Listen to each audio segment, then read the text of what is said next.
ఎన్నికలు జరిగిపోయినాయి. 4వ తేదీ ఫలితాలు వెలువడుతూ ఉన్నాయి. ఈ తరుణంలో లేనిపోని అబద్ధాలు, కుట్రలు, కుతంత్రాలు అన్నీ కూడా తెలుగుదేశం పార్టీ చేస్తూ ఉంది. మొన్నటి రోజేమో ఆయన ట్విట్టర్లో ఆయన సొంత ఖాతాలో పెట్టాడు లోకేష్ బాబు. ఈ తిక్క లోకేష్ పెద్దడి వెహికల్స్లో ఇతర దేశాలకు తరలిస్తున్నారు, వీటిలో వేల కొద్ది డబ్బు వజ్రాలు తరలిస్తున్నారా? ఈ ట్విట్టర్లో ఆయన పెట్టినది ఆయన సొంత ఖాతాలో పెట్టాడు. మరి నిజంగా ట్విట్టర్లో ఆయన చెప్పే ముందు వాస్తవాలు గమనించాలా లేదా? ఎందుకు నిన్ను ప్రజలందరూ కూడా లోకేష్ పప్పు అని ఎందుకు పిలుస్తూ ఉన్నారంటే దీన్ని చూస్తేనే అర్థమవుతుంది. ఏదైనా కస్టమ్స్ ఉంటుంది, బండ్లు లోడ్ అయ్యేటప్పుడు కానీ అక్కడ ఆఫ్రికాలో పోర్ట్ వచ్చి దారుసలాంలో అక్కడ చెక్ చేస్తారు, ఇక్కడ చెక్ చేస్తారు. వీటిలో డబ్బులు పెట్టే అంత మూర్ఖులు లోకేష్ లాంటి వాళ్ళు తప్పితే ఇంకెవరైనా ఉంటారని అడుగుతున్నాను. మీకేమో చార్టర్డ్ ఫ్లైట్లలో మీరు సూట్ కేసులన్నీ కూడా సింగపూర్కి పంపిస్తారు, దుబాయ్కి పంపిస్తారు. మీకు అది అలవాటు. అంచేత మా మీద కూడా అక్యూజ్ చేస్తూ ఇలాంటి మాటలు మాట్లాడడం అనేది చాలా బుద్ధి తక్కువ మాటలు ఇవి. నీ పప్పుకు అని ఎందుకు పేరు పెట్టారంటే ఇదే నువ్వు తిక్క లోకేష్ కాబట్టి పప్పు అని పేరు పెట్టారు. మరి ఇంకా బుద్ధిహీనుడు ఈ దేవినేని ఉమామహేశ్వరం. నువ్వు 5 సంవత్సరాలు ఇరిగేషన్ మంత్రిగా ఉండి అనేక రకాల లబ్ధి పొంది వేల కోట్లు దోచిపెట్టి చంద్రబాబుకు మళ్ళీ సిగ్గు లేకుండా మా మీద అక్యూజ్ చేస్తున్నాడు. పారిపోతూ ఉన్నారు, వ్యాపారాలు టిప్పర్లు అన్నీ తీసేస్తూ ఉన్నారు, ఇతర దేశాలకు పంపిస్తూ ఉన్నారు, ఇతర రాష్ట్రాలకు పంపిస్తూ ఉన్నారు అని చెప్పి చెప్తా ఉన్నారు. మేము ఇతర రాష్ట్రాల్లో పనిచేస్తూ ఉన్నాం, మాకు అక్కడ కూడా ఉన్నాయి వెహికల్స్. ఇతర దేశాల్లో అంటే మేము ఆఫ్రికాలో కూడా పనిచేస్తాము, అక్కడ కూడా ఉన్నాయి.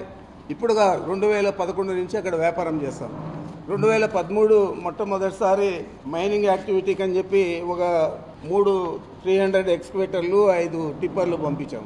ఆ తర్వాత వరుసగా అక్కడ 17 లాంగ్ చేసి ఉంటుంది, అబో 40 టన్నులు కొనేటివి, అవి ఒక 38 బండ్లు కొన్నాం.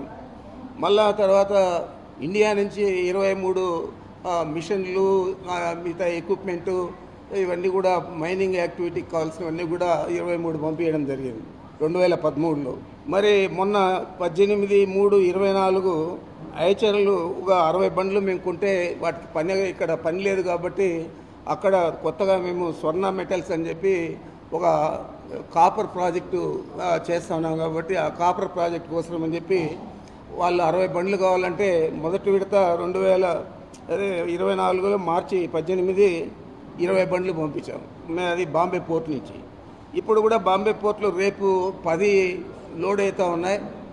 ఆ తర్వాత ఇంకా 10కి స్పేస్ లేకుండా ఆ షిప్లో వేరే షిప్లో తొందరలోనే పోతూ ఉన్నాయి. మరి ఈ విధంగా విడతలుగా మేము పంపిస్తూ ఉన్నాం.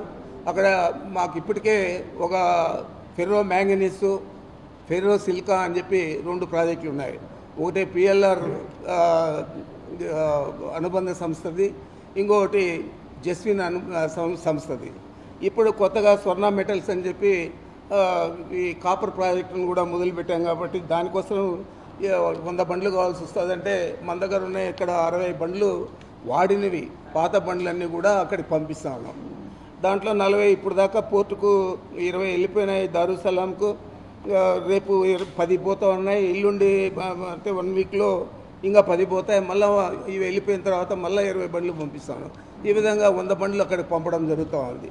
మరి ఇవన్నీ కూడా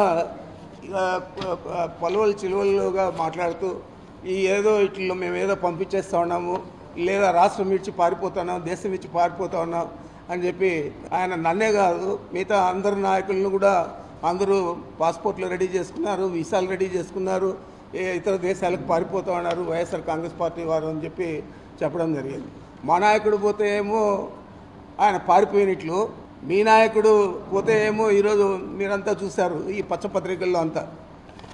వీళ్ళ నాయకుడు పోతే మాత్రము మెడికల్ టెస్టులకు అంట. మరి ఇలాంటి రాతలు రాసే పత్రికలు ఉన్నాయి కాబట్టి మీరు ఇలా మాట్లాడుతూ ఉన్నారు. నీకు బుద్ధి లేదు అసలు.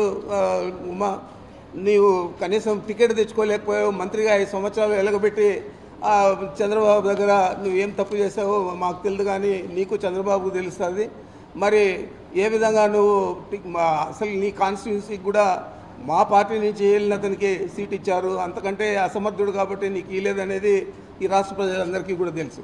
నువ్వు కూడా మా గురించి మాట్లాడడం అనేది దయాలు వేదాలు వల్లించినట్లే. కనీసం బుద్ధి తెచ్చుకొని మాట్లాడేది నేర్చుకోవాలని చెప్పి పిచ్చి లోకేష్ మాదిరి నువ్వు మాట్లాడితే నీకున్న పరిజ్ఞానం ఏమైంది అని నేను అడుగుతున్నాను. ఆ పిచ్చి లోకేష్ అంటే పాపం ఆయన ఎప్పుడు కూడా ఇలాంటి మాటలే మాట్లాడతారు, అందుకే ఆయనకు పేరు కూడా పెట్టారు. మా వ్యాపారం గురించి ఆయన చెప్తున్నాడు. మీరు ఓటు లేదు, చంద్రబాబు నాయుడు హైదరాబాద్లో ఓటు ఉంది, ఈడొచ్చి రాజకీయం చేస్తాడు, ఎలక్షన్లో పోటీ చేస్తాడు. అదేవిధంగా పవన్ కళ్యాణ్, అదేవిధంగా మీ బీజేపీ నాయకురాలు పురంధేశ్వరి, ఆమె కూడా హైదరాబాద్లో ఉంటుంది. మరి మీరందరూ కూడా ఇక్కడొచ్చి పోటీ చేసి ఇక్కడ మేము స్థానికంగా ఉండి 24 గంటలు అందుబాటులో ఉండి ప్రజలకు మేము సేవలు అందిస్తామంటే మా గురించి మేము పారిపోతామంటున్నారు. ఇప్పటికీ నాది 10వ ఎన్నిక. ఈ ఎన్నిక మొన్న పోటీ చేసింది శాసనసభకు 10వ ఎన్నిక. అంతకుముందు సమితికి కూడా ఒకసారి చేశాను. మరి ఇన్ని సంవత్సరాలు మేము శత్రువుగానే ఉన్నాం. చదువుకునేటప్పటి నుంచి కూడా విద్యార్థి దశ నుంచి కూడా చంద్రబాబుతో పోరాడే యూనివర్సిటీలో నేను యూనివర్సిటీ స్టూడెంట్స్ యూనియన్ అధ్యక్షుడయ్యాను. యునానిమస్గా పోటీ ఎవరు కూడా పోటీ చేయకుండా మరి నా అప్పటి నుంచి ఇప్పుడు దాకా చంద్రబాబుతో వ్యతిరేకంగానే ఉన్నాను. మరి పారిపోయేవాడైతే ఎప్పుడో పారిపోవాలి, లేకపోతే కాళ్ళ బెరానికి పోవాలి. మరి అలాంటి పరిస్థితి లేదని తెలిసి కూడా బుద్ధి లేని మాటలన్నీ కూడా మాట్లాడుతూ ఉన్నారు. మరి పిచ్చి లోకేష్ కానీ లేకపోతే ఎర్రి ఉమా కానీ వీళ్ళకి బుద్ధి ఉందా అని నేను అడుగుతూ ఉన్నాను. మీరు ఏదంటే అది మాట్లాడితే చూసేదానికి సహించేదానికి ఎవరు కూడా లేరు. మీకు ఒకటే నేను ఛాలెంజ్ చేస్తూ ఉన్నాను. 4వ తేదీ ఎన్నికల ఫలితాలు వస్తాయి. ఆ తర్వాత మీరు మీ మొఖాలు ఆడబెట్టుకుంటారో ఒకసారి ఇప్పుడే తేట తెల్లం చేస్తే బాగుంటుంది. మరి మీ గెలుపు మీద మీకు చాలా విశ్వాసం ఉంది, మా గెలుపు మీద కూడా మాకు అంతే విశ్వాసం ఉంది. మేము 5 సంవత్సరాలు ప్రజలకు ఏం చేశామో ప్రజలందరికీ తెలుసు కాబట్టి పెద్ద ఎత్తున ఓటింగ్ ప్యాటర్న్ కూడా పెరిగింది, పర్సంటేజ్ కూడా. మరి మీరు ఏమన్నా చేస్తుంటే ఎందుకు అన్ని సంవత్సరాలు మీరు వెనుకబడి ఉన్నారు? అన్ని సంవత్సరాలు ఎందుకు పదవులకు రాలేకపోయారు? కేవలం 10 పార్టీలతో మీరు జతగడితే 2014లో వచ్చారు. ఇప్పుడు అదే ధోరణిలో ఆ విధంగానే మళ్ళా మనం అధికారంలోకి వస్తాము, ఇది జతగడితే అని చెప్పి కాళ్ళ బేరానికి పోయి బీజేపీని పట్టుకొని మీరు కాళ్ళ బేరం చేసి జతగట్టి పోటీ చేస్తూ ఉన్నారు తప్ప ఈరోజు బీజేపీకి కానీ మీకు కానీ పవన్ కళ్యాణ్కి కానీ ఈ రాష్ట్రంలో 4వ తేదీ రిజల్ట్స్ తర్వాత ఆ రోజు మీరు మాట్లాడితే బాగుంటుంది. అంతలోపల పలువలు చెలవలు చేసి మాట్లాడితే మాత్రం సహించేది లేదు. బుద్ధి లేకుండా ఏదంటే అది మాట్లాడడం. మేమేదో వజ్రాలు వైడూర్యాలు 1000 కోట్లు మాకంత శక్తి లేదు. ఈ విధంగా మీరు మాట్లాడితే మాత్రం మేము కూడా ఈదులు లేకొచ్చి మిమ్మల్ని ఏ విధంగా మాట్లాడాలో ఆ విధంగా మాట్లాడతామని చెప్పి తెలియజేస్తా ఉన్నా. ప్రముఖంగా ఈ లోకేష్ మాట్లాడితే పాపాల పెద్దిరెడ్డి అంటాడు. మీ నాయన పాపాల చంద్రబాబు. ఎందుకంటే ఎంతోమందిని చంపించేశాడు.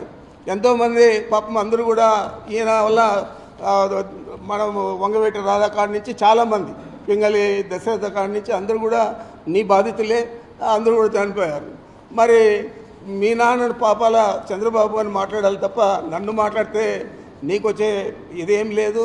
ఈ రాష్ట్రంలో కానీ మన జిల్లాలో కానీ నా గురించి ప్రజలకందరికీ తెలుసు. నేను పాపాల పెద్దిరెడ్డా లేకపోతే మంచి పెద్దిరెడ్డా అనేది. మరి ఈ విధంగా మీరు దుర్భాషలన్నీ ఆడి ఒక రాజకీయ విలువలన్నీ కూడా తగ్గించే విధంగా రాజకీయాల్లో ఉండే రాజకీయ నాయకులందరూ కూడా ఇలాగే ఉంటారు అని చెప్పి మిమ్మల్ని చూసి ప్రజలందరూ కూడా అనుకునే విధంగా మీరు మాట్లాడడం తగదని చెప్పి ఈ విధంగా మాట్లాడితే ఇంకా ఇంతకంటే ఎక్కువగా మాట్లాడగలుగుతామని చెప్పి మీ ఇద్దరికీ కూడా బుద్ధి చెప్తా ఉన్నానని చెప్పి మీకు మనవి చేస్తా ఉన్నాను.